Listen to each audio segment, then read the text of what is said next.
Eh bien bonjour, bienvenue dans la Drôme, à Cré exactement, au pied du Vercors, pour le traditionnel challenge Charles et Alice, nouvellement intitulé Ex-Challenge Héros, au programme 1 105 km, 1 65, 1 43, 1 35, 21 km, 12 km.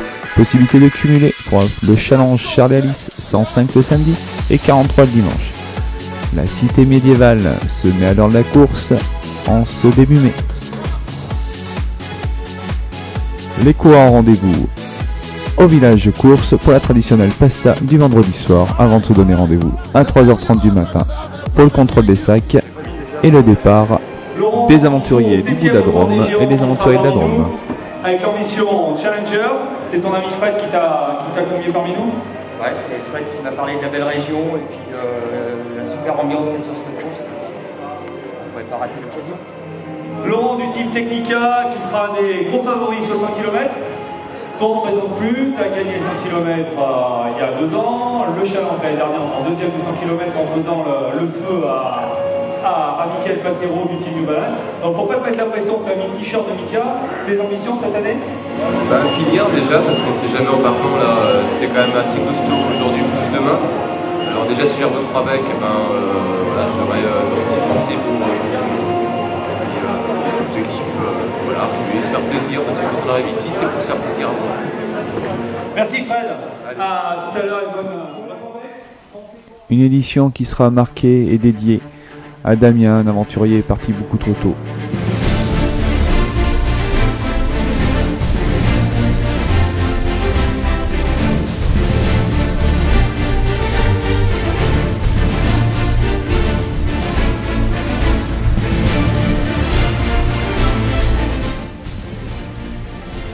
L'heure du départ, mais ici rien n'est fait comme ailleurs. Les coureurs vont partir groupés dans la cité avant le départ officiel qui aura lieu derrière la tour. Les frontales s'allument et c'est parti. Pour les plus courageux, ça sera à 14h avec un départ le dimanche pour le challenge Charles et Alice, et pour les autres, c'est une formidable aventure qui commence avec 24 heures de délai pour terminer.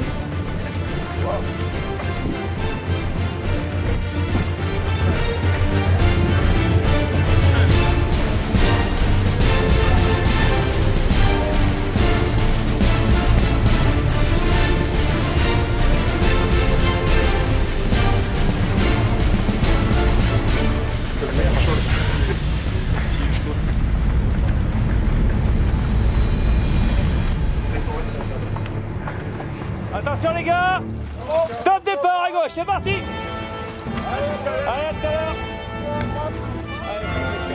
Et c'est parti pour la grande aventure avec l'italienne Francesca Canepa, victorieuse à Mirmande, championne d'Italie d'ultra-trail longue distance il y a quelques jours. C'est elle qui a la plus grosse cotation sur cette course. Alors en opposition, Sylvie Cartougouassi, lauréate en 2009 et 2010 sur le 65. Mais pour le moment, nous avons rendez-vous à Vonavé avec de Luciole. C'est génial. Il fait très très chaud. Oh, vous êtes sur quoi? Sur le 65? 65. D'accord. Il fait très chaud, il fait très chaud. C'est génial. Et on vous entend discuter depuis 2 km. C'est vrai. Ouais. Et les filles, c'est des pipelettes, tu sais bien. Donc, mais c'est vachement mieux organisé.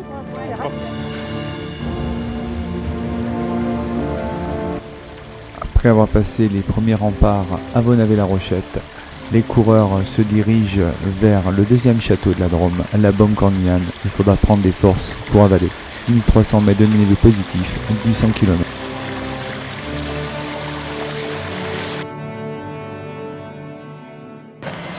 Comment ça se passe? Bien, super, on a une super météo. Pas trop dur là? Non, ça va, c'est bien. On est mieux entraîné que l'année passée et puis on a Dams avec nous cette année, c'est pour lui. Finisher. Allez. Merci Jacques. Beau look de trail? Je sais pas, c'est mon look qui me tient depuis 5-10 ans, il survit comme il peut. Et pour l'instant ça marche je crois. D'accord. Tu nous viens d'où? De Cergy-Pontoise, en région parisienne, là où c'est tout plat, ça me change. Là c'est pas fini, ça va pas finir de te changer là, tu vas voir d'ici quelques minutes. J'ai bien cru comprendre. Allez, direction Barcelone, où une autre tour nous attend. Pour le moment, c'est Christophe Nassy qui passe avant d'attaquer justement la montée sur le château de Barcelone. En effet, c'est ici que les choses sérieuses commencent. Une montée gigantesque qui s'appelle le Pas du Buis. Alors Bruno Perret est deuxième et que Laurent Tissot est premier du 100 km. Passage à la tour, dernier ravitaillement avant de rejoindre Cobonne.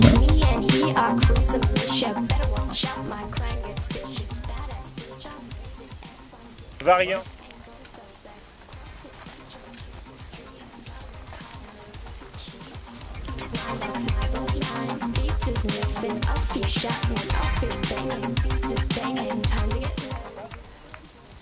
Et ben voilà, on est à Barcelone. Donc Barcelone, petit changement de position. Laurent Tissot qui était en tête a un petit peu jardiné, manque d'attention. Et donc c'est Masseran qui est passé en tête. Et donc Laurent est troisième. Donc la course fait que commencer. Et donc les premiers coureurs sont en train de passer. On attend d'ici quelques minutes, je pense, Francesca Canepa qui devrait reprendre la tête de la course d'ici quelques minutes. Elle avait basculé en troisième position au niveau de la Bancorniane. Et puis Sylvie Cartou-Boissy se rapproche. Ainsi que chez les hommes, Frédéric Desplanches qui a pris un gros risque. Il n'a pas pris le temps vraiment de se ravitailler à Barcelone, mais il pointe déjà à la 5e ou 6e position sur le 100 km. Voilà, tout à l'heure pour la suite.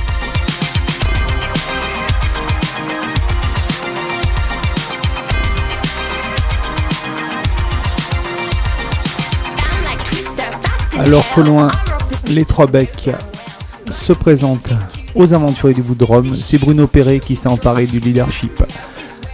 Christian Nassy suit derrière et ils en profitent pour découvrir cette drive vertigineuse en bout de Drôme, en bout de rail qui permet de rejoindre Cobonne.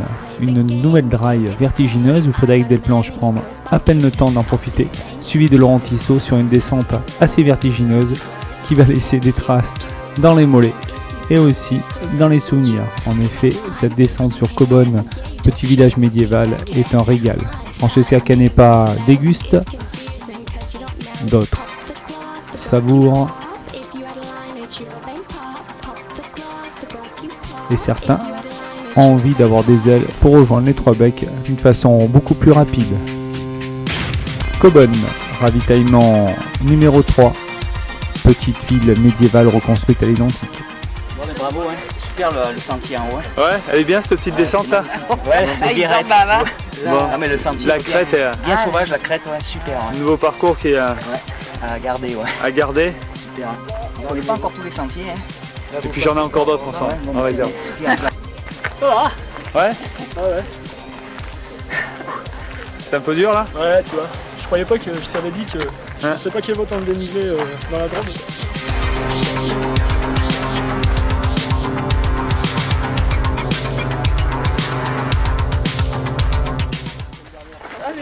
Ça se passe bien? Ouais. Je me sens bien. Bon, paysage? Super. Bon, ça te plaît? Ça commence à monter un peu là, ici là? Un petit peu. Bon, un petit peu. Okay. On t'a gardé meilleure place.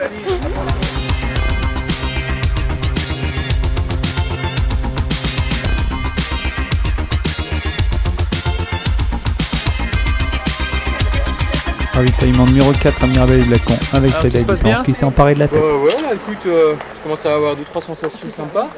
Ouais. J'ai vu mes amis les trois becs là-bas, je les attends. Ouais, j'ai aussi des débuts de crampes, alors je sais pas trop, c'est digéré, j'y vais cool. D'accord. T'as lâché Laurent, ouais, il est pas loin, ils sont à 2-3 minutes derrière là. Laurent Tissot en effet n'est pas loin. Quelques minutes derrière, il arrive enfin à Mirabel-et-Lacon, mais pour le moment c'est saillant. Départ du 35 km et arrivée du 67 pour les plus courageux. Un 67 km où Pascal Moreau va courir avec le dossard de notre ami Damien. Une course fantastique où les coureurs vont courir sur la suite des aventuriers du bout de la Drôme sur cette deuxième partie qui va leur permettre d'emprunter Cresta et de remonter sur les trois becs. Mais pour le moment, nous avons rendez-vous à Saillant avec Bruno Perret, vainqueur de ce premier 67 km. en compagnie de Bruno Perret, vainqueur donc du 65 km. Alors Bruno, tu nous viens d'où? Alors je viens de Miribel-les-Échelles, c'est en Chartreuse à côté de Voiron. Tes premières impressions, gagner sur 65? Là j'étais venu plus ou moins en préparation pour la suite de la saison on va dire. Et je me suis retrouvé devant, je dirais rapidement et j'ai pas bien compris. Mais bon, je suis très content. Un joli, très joli, magnifique parcours, de la bosse comme il faut. La dernière bosse qui fait très mal. On vous l'avait dit, il me semble, au briefing. Ouais, mais bon, on s'attend toujours à moins pire. Sinon, vraiment, il faut revenir. Ravitaillement sur le parcours, tout ça, vraiment tous une bonne bande de bénévoles super sympas, super dévoués. Vraiment, merci à tous. Une découverte et une riche découverte. Ok, voilà. Merci à toi. Un qui connaît bien la musique, c'est Frédéric Delplanche. Il arrive en tête à Saillant. Bon Fred, tes impressions là? Ah dur hein, cette année, putain, là les essarts on les a bien sentis passer. Et je sais ce qui m'attend, j'ai peur. Encore, non, on va y aller doucement, on verra, hein. On va profiter du paysage. Alors que Laurent Tissot passe au contrôle médical. Alors mon petit Patrick, sur la 3e marche à Saillant? Ouais, mais la marche derrière, elle est bourrine, je vais te dire qu'une chose. Franchement bourrine. On te l'avait dit, hein. Ah ouais, tu m'as surpris là, j'en ai vraiment bavé dedans. J'ai assuré parce que c'était d'expliquer aux jambes qu'il va falloir courir une fois que tu arrives au sommet. T'as plus envie, elles sont bloquées, elles sont tétanisées. Okay. Petite averse là-haut bien sympa aussi qui a rafraîchi. Montée des Aubert, c'est long, c'est chaud. Il fait très chaud, il fait des Delplanche, accuse un petit peu le coup, mais il continue à monter. Alors Fred, comment on se sent? Ouais, super, c'est... regarde par là, c'est là qu'il faut montrer là. Et bravo. Bravo. Comme il a raison. C'est un panorama en 360 qui offre les 3 becs. En haut du pas de la Motte, c'est une vue vertigineuse sur la vallée de la Drôme qui se propose aux coureurs. Le 35 km étant parti depuis quelques heures, c'est Pascal Moreau qui passe en tête, suivi de David Giraud, mais le mano-mano entre les deux coureurs ne fait que commencer.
Alors que certains quittent la laveuse, nous avons rendez-vous au centre équestre où David Giraud vient de prendre le leadership à Pascal Moreau.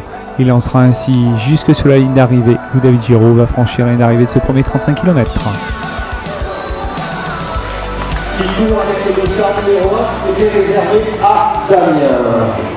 Mais bon, moi je me suis fait vraiment plaisir et puis Damien a été vraiment présent, alors je dirais pas à chaque seconde, mais vraiment, je sais pas, toutes les 5-10 minutes j'avais une pensée pour lui, puis quand je voyais ce petit dossard sur mon Christ, c'est vraiment un grand bonhomme qui a disparu vraiment trop tôt. C'est la maladie, on n'y peut rien, mais bon, bref. Voilà, merci Pascal. Ça s'active en coulisses pour la première cérémonie protocolaire du 12 km, mais avant de la cérémonie, il faut se retrouver à Intermarché pour l'avant-spectacle polynésien qui sera présenté ce soir lors de la Pasta Party.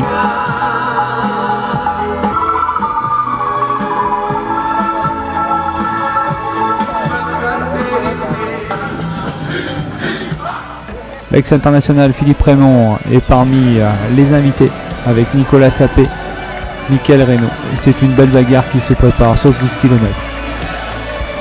Et à l'arrivée,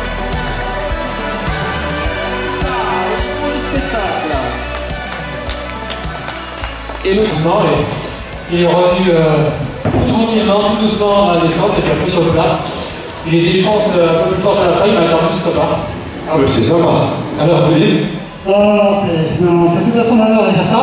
Et moi, effectivement, bon, j'ai l'habitude dans ce genre de parcours. Quand j'ai gagné ma région de monde, il y a déjà longtemps, mais j'ai gagné, je sais ce que c'est qu'une telle course. Mon Jack, à chaque fois, il nous met au menu quelques belles bosses et quelques belles descentes. Écoute, c'était un plaisir de courir dans la nature. Et donc, je tiens à féliciter parce qu'il a vraiment fait une course au panache, il est parti devant. Peu importe l'adversité, même si maintenant, avec bientôt 50 ans au compteur, je compte plus pleinement. Mais quand même, il a le beau reste et encore une fois, vraiment sur la fin, il y avait un vrai battle et si on aurait sprinté, je crois que sincèrement, c'est lui qui aurait gagné. Tu avais peur de cette course, tu te demandais où tu étais arrivé. Un petit peu peur, mais bon, c'était impliqué quand même. J'ai été pendant 25 minutes avec 3-4 personnes. Après, je suis partie. Et ouais, 33 minutes au 10 000, ça fait la différence hein, quand même. Bon, alors sur le challenge des entreprises, c'est les mousquetaires avec Damien et Philippe qui ont donné l'exemple et qui remportent cette première édition. En haut à la laveuse, il fait toujours aussi chaud. Les coureurs passent en petits groupes esparcés.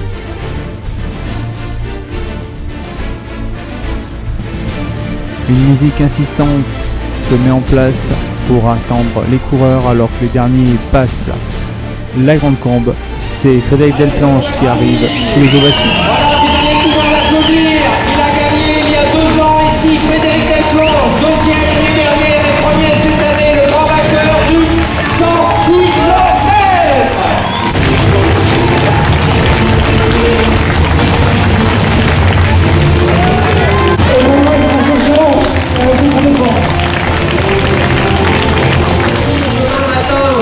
Vous avez vu ce marqué-là. C'est une des forces, c'est toujours disponible, c'est toujours zen, c'est toujours cool. C'était la science. Ouais, là aujourd'hui, par un contrat de trait, on sait qu'il est vraiment très exigeant, c'est pas une nouveauté. Ce qui n'est pas particulièrement vrai cette année parce que c'est vrai qu'il y a eu un temps un peu couvert, on a eu un petit peu de vent, très bien, il y a aussi des éclats ski, et c'est super chaud.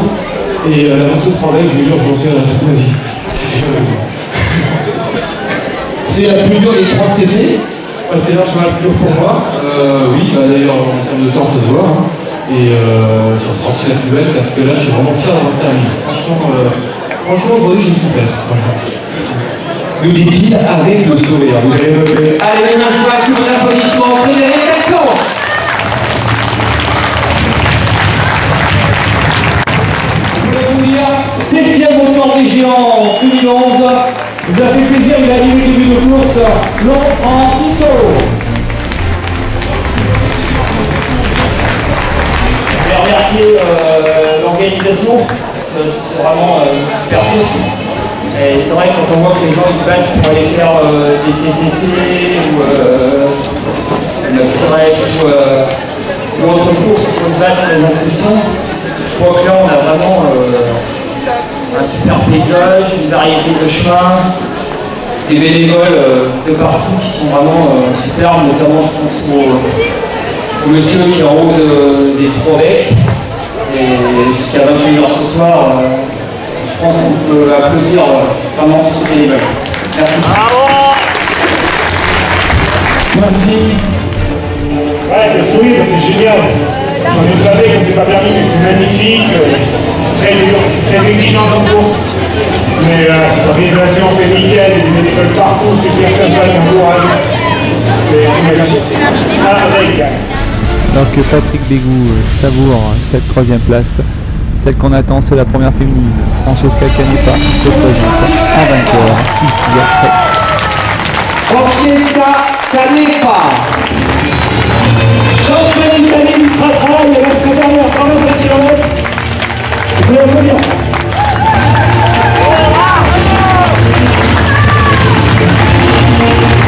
Le bonsoir. Si, il y a un plan, mais j'ai jamais vu une course comme ça. Alors là, tu vois, le responsable, c'est lui. Bon, en dehors de la difficulté, la beauté du paysage, l'organisation. Ouais, je connais, c'était super le paysage, je l'ai regardé pour ma première fois. Et les bénévoles aussi, c'était gentil. Et voilà. Et si je peux juste dire une petite chose, je vais remercier Jack pour m'avoir invité sur cette course. Et après, je vais dédier ma victoire qui était vraiment très super à 2 personnes. La première, c'est Damien, Parce que quand j'ai entendu parler de lui, j'ai vu la photo et je pense que c'était quelqu'un de très gentil et bien. La deuxième, elle m'a appris que sans lequel je ne serais jamais ici. Alors voilà, bravo, bravo, bravo, bravo. À Francesca, bonne récupération, on aura plaisir à la retrouver. Demain on se change? Je vais essayer, je pense que ce sera la première course où je me promène, je marche tout le temps. Allez, la soirée ne fait que commencer. On va pouvoir s'amuser avec le spectacle polynésien où les partenaires et athlètes invités vont être mis à contribution. Une belle soirée habituée à créer, à découvrir.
Une musique bien entraînante qui va encourager les coureurs du 100 km à rentrer sur Cré. Ils ne seront pas nombreux à faire sauver de la victoire pour cette nouvelle édition. En effet, finir Cré, c'est une sacrée aventure qui est proposée par cette organisation. Un des plus durs d'Europe, certains diront le plus dur. En tout cas, des bien belles images, des bons moments que nous avons passés. Je vous laisse découvrir le classement, les cotations de l'URW. Des cotations un petit peu en dessous de ce qu'on pouvait espérer vu les conditions météo. Et puis le plus dur reste à venir parce que demain matin nous avons rendez-vous à 8h sur le pont Frédéric Mistral pour les challengers avec le Maratrail plus les coureurs du Maratrail qui seront inscrits et à 10h avec le semi-marathon nature pour cette 11e édition.